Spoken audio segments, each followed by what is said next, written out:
Ajaran Syekh Siti Jenar. Berikut ini, ajaran atau pemikiran Syekh Siti Jenar, atau yang sering disebut suluk Syekh Siti Jenar, part terakhir. Pupuh ke-122. Manusia tidak boleh memakan ikan atau daging dari hewan yang rusuh, tidak patut, tidak bersisik, atau tidak berbulu. 123. Bila jiwa badan lenyap, orang menemukan kehidupan dalam sukma yang sungguh nyata dan tanpa bandingan. Ia dapat diumpamakan dengan isinya buah kamumu. Pramana menampilkannya manunggal dengan asalnya dan dilahirkan olehnya. 124. Tetapi yang kau lihat, yang nampaknya sebagai sebuah boneka penuh mutiara bercahaya indah, yang memancarkan sinar-sinar bernyala-nyala, itu dinamakan pramana. Pramana itu kehidupan badan, ia manunggal dengan badan, tetapi tidak ambil bagian dalam suka dan dukanya.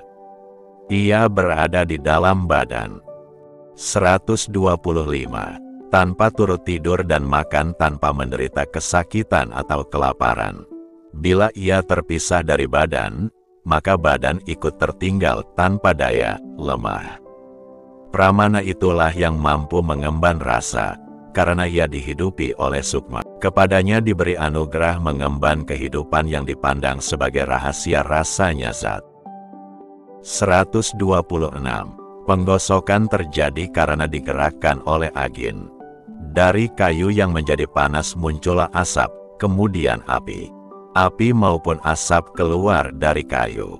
Perhatikanlah saat permulaan segala sesuatu. Segala yang dapat diraba dengan panca indera, keluar dari yang tidak kelihatan tersembunyi. 127. Ada orang yang menyepi di pantai. Mereka melakukan konsentrasi di tepi laut. Bukan dua hal yang mereka pikirkan. Hanya pencipta semesta alam yang menjadi pusat perhatiannya. Karena kecewa belum dapat berjumpa dengannya, maka mereka lupa makan dan tidur. 128.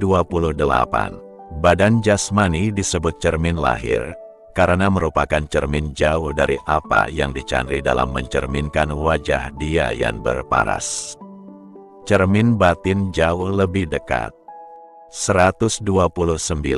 Siang malam terus-menerus mereka lakukan salat, dengan tiada hentinya terdengarlah pujian dan zikir mereka. Dan kadang mereka mencari tempat lain dan melakukan konsentrasi di kesunyian hutan. Luar biasalah usaha mereka, hanya penciptalah yang menjadi pusat pandangannya. 130. Badan cacat kita cela, keutamaan kerendahan hati kita puji, tetapi keadaan kita ialah digerakkan dan didorong oleh sukma. Tetapi sukma tidak tampak, yang nampak hanya badan. 131. Cermin batin itu bukanlah cermin yang dipakai orang-orang biasa. Cermin ini sangat istimewa, karena mendekati kenyataan. Bila kau mengetahui badan yang sejati itulah yang dinamakan kematian terpilih. 132. Bila engkau melihat badanmu, aku turut dilihat. Bila kau tidak memandang dirimu begitu, kau sungguh tersesat. 133. Sukma tidak jauh dan pribadi, ia tinggal di tempat itu jua. Ia jauh kalau dipandang jauh, tetapi dekat kalau dianggap dekat. Ia tidak kelihatan.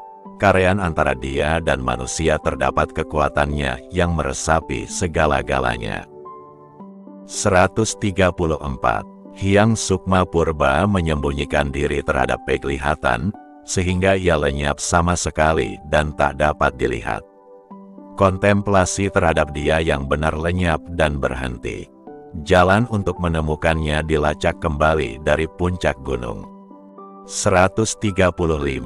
Tetapi Hyang Sukma sendiri tidak dapat dilihat. Cepat orang turun dari gunung dan dengan seksama orang melihat ke kiri ke kanan. Namun dia tidak ditemukan, hati orang itu berlalu penuh duka cita dan kerinduan. 136. Hendaklah waspada terhadap penghayatan Roroning Atunggil agar tiada ragu terhadap bersatunya sukma, Penghayatan ini terbuka di dalam penyepian, tersimpan di dalam kalbu. Adapun proses terungkapnya tabir penutup alam gaib, laksana terlintasnya diam kantuk bagi orang yang sedang mengantuk. Penghayatan gaib itu datang laksana lintasan mimpi. Sesungguhnya orang yang telah menghayati semacam itu berarti telah menerima anugerah Tuhan. Kembali ke alam sunyi, tiada menghiraukan kesenangan duniawi. Yang Maha Kuasa telah mencakup pada dirinya. Dia telah kembali ke asal mulanya. 137. Mati raga orang-orang ulama yang mengundurkan diri di dalam kesunyian hutan, ialah hanya memperhatikan yang satu itu tanpa membiarkan pandangan mereka menyimpang. Mereka tidak menghiraukan kesukaran tempat tinggal mereka, hanya di Allah yang melindungi badan hidup mereka yang diperlihatkan. Tak ada sesuatu yang lain yang mereka pandang, hanya Sang Penciptalah yang mereka perhatikan.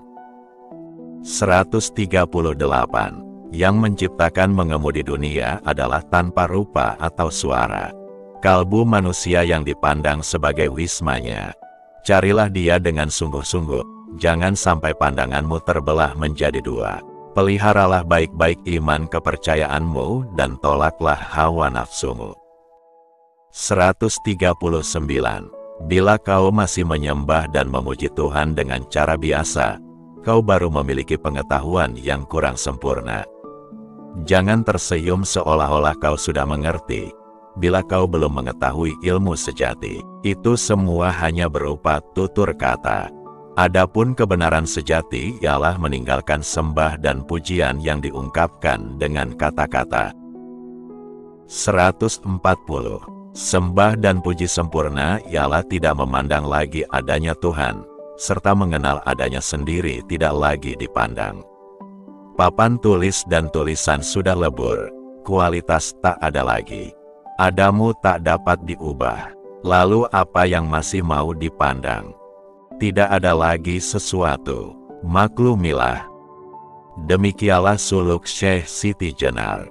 Renungilah, fahamilah, karena ini ilmu sebenar-benarnya mengenal diri, menuju kesempurnaan hidup yang sejati. Syekh Siti Jenar tidak mati, karena sebenar hidup adalah kembali kepadanya, sedangkan dunia fana inilah kematian terkungkung dalam bangkai yang berjalan yang terbungkus kain untuk bermewah-mewahan. Semua akan ditinggalkan hancur lembur menjadi debu. Wallahu a'lam bishawab.